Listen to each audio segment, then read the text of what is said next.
What's going on, Freshington fam? It's your big brother Billboard Freshington, and you're now listening to another blog episode of Just My Thoughts. And today, man, we have a really important conversation, something that I really want to know, and it's our rap labels, hip hop labels, working hand in hand with law enforcement. Is law enforcement working with hip hop labels? We've all heard the famous Nas quote, the rap game is like the crack game. We've heard a lot of rappers talk about hip hop police being followed around by the hip hop feds, etc., etc. But what role does law enforcement really play when it comes to hip hop and record labels? It's something I've really thought about. And I thought about the 90s, how hip hop started off very conscious. See, one of the elements of hip hop that nobody talks about nowadays is knowledge. Knowledge is a hip hop element, it is one of the five hip hop elements: knowledge. At some point in time, knowledge went out the window. We have to really look at how we went from a genre that was extremely Afrocentric, right? Rocking, the African hats, the African beads, dashikis, African colored red, green, and black. You know what I'm saying? Jackets, the Pan Africanism mode, to the '90s with this hip hop beef. This gangster rap, right? There was this infamous hip hop meeting with big record label execs, major artists, and the prison industry. In this meeting, it was said that there was an agreement where rappers can invest in these prison institutions, and one of the ways, one of the ways that they can invest in these prison institutions is through their music, pushing a certain message. Now we have NWA, and then we fast forward to like the late '90s with the Rough Riders and the Rockefellers, et cetera, et cetera. And one thing that I've always used to wonder, like, why do rappers take on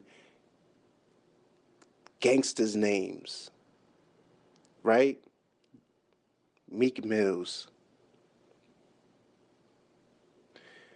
Rockefeller. Oh, Rockefeller's a gangster even though he's white. Oh yes. Oh yes. Rick Ross. Why do we take on gangsters' names? And this was especially during the '90s. Okay? And just look up all the other stuff. We could go Desert Storm, right? You know, with DJ Clue. And what was Desert Storm? That was a whole war operation by America. So now what we're starting to see is there's a psychological switch being flipped within the industry, and they're waving and dangling money to an impoverished group of individuals. Okay? A deprived, an economically deprived group of individuals with extraordinary talents being manipulated. Now let's fast forward. Now we coming into the junkie era of hip hop. Okay? All these rappers dying off of drugs, and then now with drill music at the same time of junkie music. We have drill music, and then we have junkie music. Pop this pill, pop that, pop this, pop that. No pun intended, because yes, you could get popped with a gun, and this is what drill music talks about. And so we just seeing this younger generation, this current generation, following and perpetuating an already steamrolled message of degeneracy and something that, in my opinion, paints the black image in the worst possible way. You know, Meek Mill stated that labels would offer him a lot more money when he would promote beef related content. Triple, or what's it, Extacion spoke about this as well, as far as how, the hip hop industry uses manipulation, via frequencies as well as messaging, right? Crooked Eye spoke about how labels were actively looking for rappers with beef in the streets to sign. And now we're starting to see how a lot of these drill rappers that are being signed has all this beef. Their storylines are essentially the same. They got beef in the streets.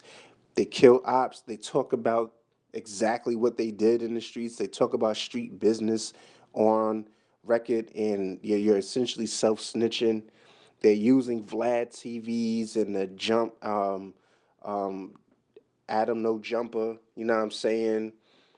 These platforms, they're using these interviews and indictments, right? This is let's look at Young Thug. They throwing Ricos at rappers left and right. Look at P Diddy. You know what I'm saying? These extreme sentences, or I would say these are these extreme labels being thrown at them. From the quote unquote judicial system. Yet there's no substantial evidence when it comes to these things, but they'll quickly label us with RICO charges and all these other different. Look at YNW Melly. Look at Big U. But we really have to ask. Here's the deeper question: why would labels look for individuals with this amount of drama, toxicity, etc.? Well, that will go hand in hand with the death clause that I put out. Look, check my page for those who might have missed it. A lot of labels, if not every label, has a every label. Sorry, has not. I would say every artist, if not every artist, but most artists. I'm saying certain artists have what's called a death clause in their contract. You die, we collect what we need to collect. It is what it is. And now we're starting to see, you know, in the drill music sector, this influx of these deaths from overdosing and gang violence or just beef in general. It's like they're actively looking for these individuals with street ties and with street business going on. And if it's current, it's even better. And they're dying young, dying on their birthdays, like your boy, that dude from Florida, whatever. He was digging up his quote unquote grave. I don't know where this dude was from. I could be wrong, but he got shot on his birthday at the hotel party. It's just they lining these young dudes up from these economically deprived neighborhoods. They're lining them up. These rappers ain't looking for real talent. They're looking for a quick come up because labels are a dying breed, especially when the streams came out. So they're looking for any possible way.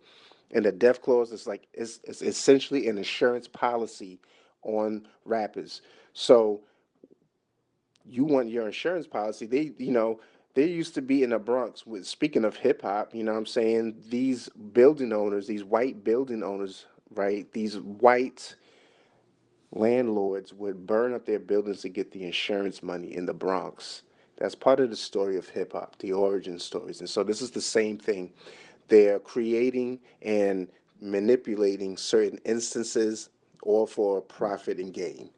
Let me know what y'all think, man, because am I reaching or not? Do I got the tinfoil strap hat on or not? And like I said, remember, Fresherton fam, stay shining. Keep that light on high beam, because the same ones trying to friend you is trying to dim you. Peace.